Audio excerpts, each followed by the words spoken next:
Selamat datang pada mata kuliah Perawatan Gedung.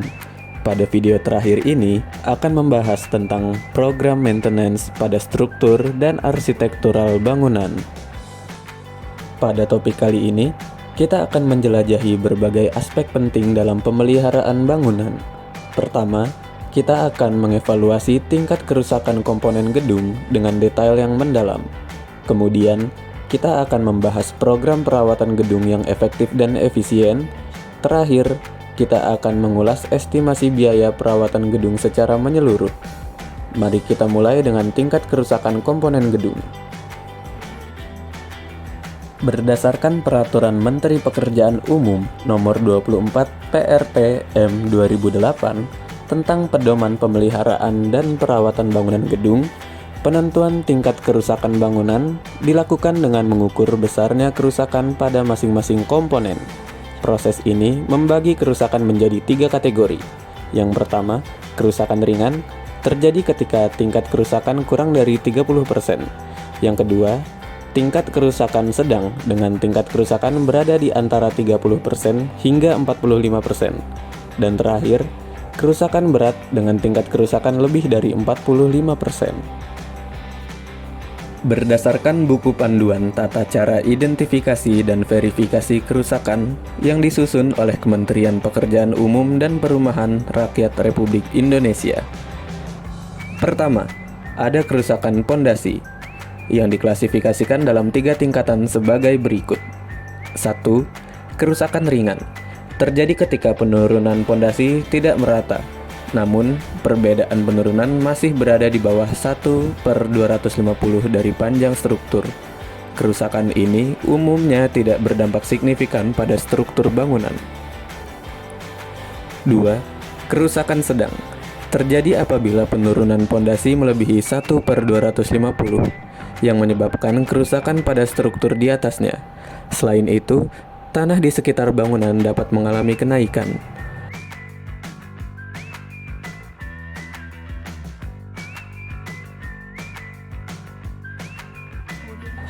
3. Kerusakan berat. Ditandai dengan kemiringan bangunan yang terlihat jelas secara kasat mata, serta lantai dasar bangunan yang tampak menggelembung, menunjukkan adanya masalah serius pada stabilitas pondasi. Dengan panduan ini, pemahaman tentang kondisi pondasi dapat membantu dalam upaya pemeliharaan dan perbaikan bangunan secara tepat guna menghindari kerusakan yang lebih parah. Kedua, tingkat kerusakan kolom. Tingkat kerusakan kolom pada bangunan dapat diklasifikasikan sebagai berikut. 1. Kerusakan ringan. Ditandai dengan retakan halus pada permukaan kolom dengan lebar antara 0,2 hingga 1 mm. Kerusakan ini umumnya bisa diatasi dengan perbaikan sederhana. 2. Kerusakan sedang. Retakan pada kolom melebar hingga lebih dari 1 mm dengan selimut beton yang mulai gembur dan beberapa tulangan terlihat. Kondisi ini membutuhkan penanganan lebih serius agar tidak memburuk. 3. Kerusakan berat. Kolom terlihat miring, tulangan kolom tampak dari 4 sisi pada satu titik, dan selimut beton mengalami kehancuran. Ini menunjukkan bahwa kolom telah kehilangan kekuatannya secara signifikan dan perlu segera diperbaiki. Dengan klasifikasi ini, kondisi kolom dapat diidentifikasi dengan tepat untuk menjaga keamanan bangunan. Ketiga, tingkat kerusakan balok. Tingkat kerusakan balok pada bangunan dapat dikategorikan sebagai berikut. 1. Kerusakan ringan. Ditandai dengan retakan halus pada permukaan balok dengan lebar antara 0,2 hingga 1 mm. Kerusakan ini masih dalam tahap yang dapat diperbaiki dengan tindakan sederhana. 2. Kerusakan sedang. Retakan pada permukaan balok melebar lebih dari 1 mm, disertai dengan balok yang melendut dan retak melingkar pada bagian tulangan tarik. Kondisi ini perlu perhatian lebih untuk mencegah kerusakan lebih lanjut. 3. Kerusakan berat. Balok tampak melendut secara signifikan. Tulangan balok terlihat dari 4 sisi pada satu titik, dan selimut beton mengalami kehancuran. Ini menandakan bahwa struktur balok sudah dalam kondisi kritis dan memerlukan perbaikan segera. Dengan klasifikasi ini, kondisi balok dapat dinilai dengan cepat untuk memastikan langkah perbaikan yang tepat.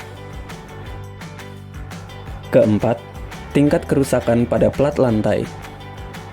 Kerusakan pada plat lantai dapat dibagi menjadi 3 kategori. 1. Kerusakan ringan, ditandai dengan retakan halus pada permukaan plat lantai dengan lebar antara 0,2 hingga 1 mm. Meski retak, kerusakan ini biasanya tidak terlalu mempengaruhi kekuatan lantai dan bisa diperbaiki dengan mudah. 2. Kerusakan sedang. Retakan pada permukaan plat lantai melebar lebih dari 1 mm. Selimut beton mulai hancur dan plat lantai terasa bergetar atau tidak kaku. Kondisi ini memerlukan perhatian lebih agar tidak berdampak pada keseluruhan struktur. 3. Kerusakan berat. Plat lantai tampak melendut, tulangan terlihat, dan selimut beton mengalami kehancuran. Ini menandakan kondisi serius yang harus segera diperbaiki untuk menjaga keamanan bangunan. Dengan klasifikasi ini, kondisi plat lantai dapat dikenali dengan jelas untuk memastikan tindakan perbaikan yang tepat. Kelima, kerusakan atap. Kerusakan atap pada bangunan dapat dibagi menjadi beberapa tingkat sebagai berikut. 1. Kerusakan ringan. Rangka atap mengalami keropos, berkarat, dan sedikit melendut. Terdapat getaran pada konstruksi akibat angin, beberapa bagian reng dan kaso rusak, genteng retak, dan terjadi bocoran yang terbatas. 2. Kerusakan sedang. Struktur atap mulai melendut, sambungan baut, paku, dan plat mengalami keretakan, serta kebocoran atap semakin meluas. Selain itu, gording atau rangka plafon juga mulai melendut. 3. Kerusakan berat. Penutup atap melendut dengan risiko keruntuhan, sambungan paku, baut, dan plat bengkok, profil atap tertekuk, serta korosi menyebar luas. Keenam, kondisi kerusakan dinding. Kerusakan dinding pada bangunan dapat diuraikan menjadi beberapa tingkatan sebagai berikut. 1. Kerusakan ringan, ditandai dengan retakan halus pada permukaan dinding dengan lebar antara 0,2 hingga 1 mm. Kerusakan ini biasanya tidak terlalu berdampak pada keseluruhan struktur. 2. Kerusakan sedang. Retakan pada permukaan dinding melebar lebih dari 1 mm dan dinding partisi mulai terlepas. Pada tahap ini, penanganan lebih lanjut diperlukan untuk mencegah kerusakan bertambah parah. 3. Kerusakan berat.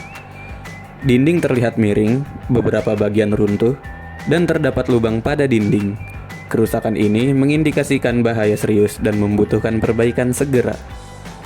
Dengan penilaian ini, kondisi dinding dapat diketahui secara tepat untuk menjaga stabilitas dan keselamatan bangunan.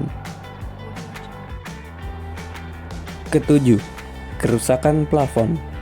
Kerusakan plafon pada bangunan dapat dibagi menjadi beberapa tingkat sebagai berikut. 1. Kerusakan ringan. Ditandai dengan munculnya bercak pada permukaan plafon akibat kelembapan. Meski terlihat, kerusakan ini masih tergolong ringan dan dapat ditangani dengan perbaikan sederhana. 2. Kerusakan sedang. Plafon mulai menunjukkan retakan yang memerlukan perhatian lebih agar tidak berdampak pada keseluruhan struktur plafon. 3. Kerusakan berat. Plafon mulai melendut, menandakan potensi keruntuhan yang memerlukan tindakan segera untuk menghindari bahaya yang lebih lanjut. Kedelapan, kerusakan lantai. Kerusakan lantai pada bangunan dapat dibagi menjadi beberapa tingkatan. 1. Kerusakan ringan. Ditandai dengan retakan pada penutup lantai. Meski terlihat, kerusakan ini biasanya masih mudah diperbaiki. 2. Kerusakan sedang. Penutup lantai mulai terlepas, memerlukan perhatian agar tidak semakin meluas. 3. Kerusakan berat. Sebagian besar penutup lantai retak dan terlepas. Hal ini menunjukkan kondisi yang memerlukan perbaikan segera. Kesembilan, tingkat kerusakan pada kusen. Kerusakan pada kusen dapat dibagi menjadi 3 kategori utama. 1. Kerusakan ringan. Ditandai dengan adanya bagian kecil pada kusen yang keropos, retak, dan berlubang. Meskipun kerusakan ini terbilang minimal, tetap perlu diperhatikan agar tidak semakin memburuk. 2. Kerusakan sedang. Kondisi ini ditandai dengan meluasnya area kusen yang keropos, serta retakan dan lubang yang semakin banyak. Penanganan yang lebih serius diperlukan untuk mencegah kerusakan yang lebih parah. 3. Kerusakan berat. Pada tahap ini, sambungan kusen mengalami patah yang dapat mengakibatkan masalah serius pada stabilitas struktur. Perbaikan segera sangat diperlukan untuk menjaga keamanan dan fungsionalitas pada bangunan. Ke-10. Kondisi kerusakan pada pintu. Kerusakan pada pintu dapat dikategorikan menjadi 3 tingkatan sebagai berikut. 1. Kerusakan ringan. Ditandai dengan adanya bagian kecil pada pintu yang keropos, serta munculnya retakan dan lubang. Kerusakan ini masih dapat diperbaiki dengan mudah. 2. Kerusakan sedang. Keropos pada bagian kusen mulai meluas, diikuti dengan retakan dan lubang yang lebih besar. Selain itu, handle pintu tidak berfungsi dengan baik, sehingga memerlukan perhatian lebih. 3. Kerusakan berat. Sambungan rangka pintu mulai terlepas, pintu mengalami patah, dan handle pintu bahkan tidak ada. Kerusakan ini menunjukkan kondisi yang sangat serius dan membutuhkan perbaikan yang segera. 11. Tingkat kerusakan jendela. Kerusakan jendela pada bangunan dapat diklasifikasikan ke dalam beberapa kategori berikut. 1. Kerusakan ringan. Ditandai dengan sebagian kecil jendela yang mengalami keropos, retak, dan berlubang. Kerusakan ini relatif minor dan seringkali dapat diperbaiki dengan mudah. 2. Kerusakan sedang. Terlihat meluasnya bagian kusen yang keropos diiringi dengan retakan dan lubang yang lebih besar. Engsel jendela tidak berfungsi dengan baik dan bagian kaca jendela juga mengalami keretakan. Kondisi ini membutuhkan perhatian lebih untuk mencegah kerusakan yang lebih lanjut. 3. Kerusakan berat. Bingkai jendela melengkung sehingga jendela menjadi sulit untuk dibuka. Selain itu, bagian kaca jendela pecah menandakan bahwa jendela dalam kondisi kritis dan memerlukan perbaikan segera. 12. Tingkat kerusakan finishing. Kerusakan finishing pada bangunan dapat dikelompokkan menjadi 3 kategori sebagai berikut. 1. Kerusakan ringan. Ditandai dengan perubahan warna pada lapisan cat finishing. Meskipun terlihat, kerusakan ini tidak mempengaruhi fungsi utama dari bangunan. 2. Kerusakan sedang. Terlihat ketika lapisan cat finishing mulai terkelupas. Kondisi ini memerlukan perhatian untuk mencegah kerusakan yang lebih lanjut. 3. Kerusakan berat. Hal ini meliputi meluasnya area lapisan cat yang terkelupas dan munculnya lumut. Kerusakan ini menunjukkan perlunya tindakan perbaikan segera agar estetika dan perlindungan bangunan tetap terjaga. Dengan memahami kategori ini, pemilik bangunan dapat melakukan perawatan yang diperlukan untuk menjaga kualitas finishing dan penampilan bangunan secara keseluruhan.